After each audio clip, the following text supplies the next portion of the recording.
5:20 at KPEL at the appointed time. It's Louisiana Treasurer John Neely Kennedy. Good afternoon. How you doing? I'm hot, guys. Well, wait. Let me turn your mic on too. We all think that of ourselves, and sometimes our wives do too. So I do.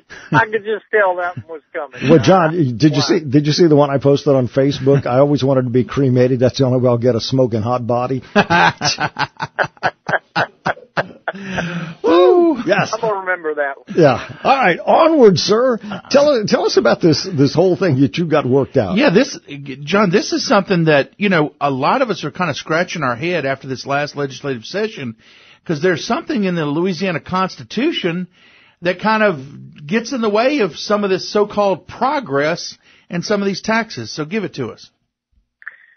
As you know, the legislature in the last legislative session raised taxes and fees in the amount of about $827 million. Mm-hmm. $400 million of that was done with a majority vote. Right.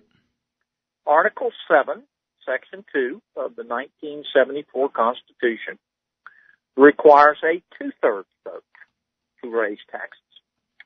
The business community has filed suit and said, look, you can't do it with a majority vote. You've got to have a two-thirds vote. I don't know how the lawsuit is going to come out. I do know I teach con law at LSU Law School. Now, that doesn't make me an expert, but it does mean I've read the Constitution.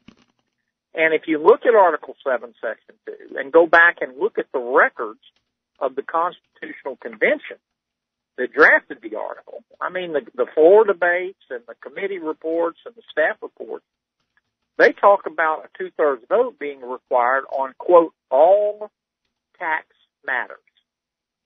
So, I mean, it's been the law for 100 years, all the way back to the 1921 Constitution. That's right. So if the business community loses this lawsuit, I think we're going to need to amend the Constitution to make it clearer. I think it's clear right now. But I'm not saying the business community will lose, but I just don't see how you can get around the two-thirds vote requirement. Nor should you. It's there for a reason. You shouldn't be able to raise taxes on a whim. The voters have said in both of our constitutions that, look, if you're going to raise taxes, we want to make sure that there is broad, deep support, and you think it through carefully, and that's why they put in the two-thirds vote.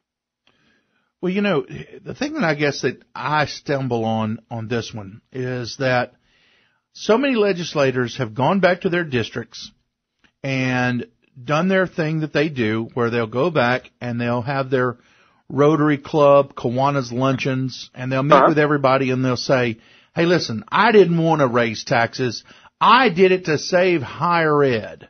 And so what they've done is they've been able to get away with basically propagating a myth. That would be the kind way of saying it. They've put out the myth and people have bought it and said, thank goodness for such and such legislator who had the courage to raise our taxes. And I keep doing this, and I'm similar to you on this. No, it doesn't take any courage to violate the law. It takes cowardice not to step up and say, guys, we have a constitution. We have an obligation. There's a fiduciary responsibility we have to honor that commitment we made to the state of Louisiana, that we would faithfully uphold that Constitution. John, you make good points as usual. I mean, my response to that is, look, none of us wants to hurt higher education. Right. We all supported, as did you, as did Ken, as did I, not cutting higher education. But the problem is the legislature didn't spend 15 minutes talking about how to control our costs. That's right. They just walked in there and started raising cash, and they didn't really care how they did it. And the real issue, we will never solve this problem on the revenue side. We've got to solve it on the spending side. Our spending is up 52% over 10 years, and we haven't added any more people. And I would like to see the next legislative session devoted to one thing and one thing only. Just answer this question. How can we lower our costs while still being able to deliver a decent product or service to the taxpayer. Mm-hmm. John, you're a dreamer. That's what they ought to spend their time on. You're a dreamer. Maybe, but and I know I'm in the minority down at the state capitol, but I don't think I'm in the minority among the people in Louisiana. I mean, taxpayers are fed up, guys. Mm-hmm. Why do you I think agree. Donald Trump's doing so well? Mm-hmm. I will say this, Not though. because he's got pretty hair.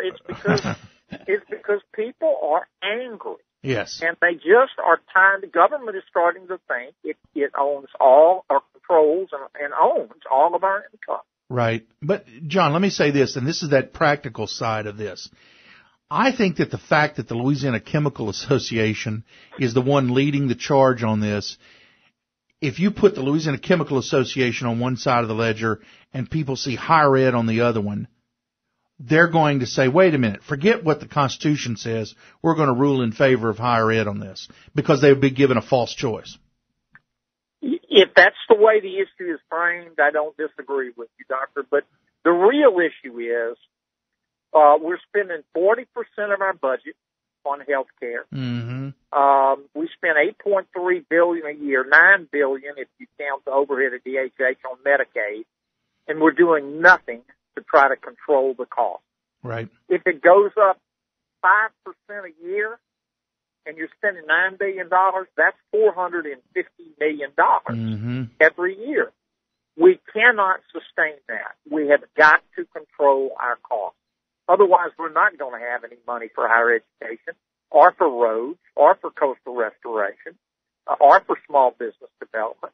I mean, that's just one example, and I have given, as have others, the legislature, a number of ways to control our costs in Medicaid. It's not something brilliant. I didn't dream it up. I just copy it from other states. Other states are controlling their costs. Right.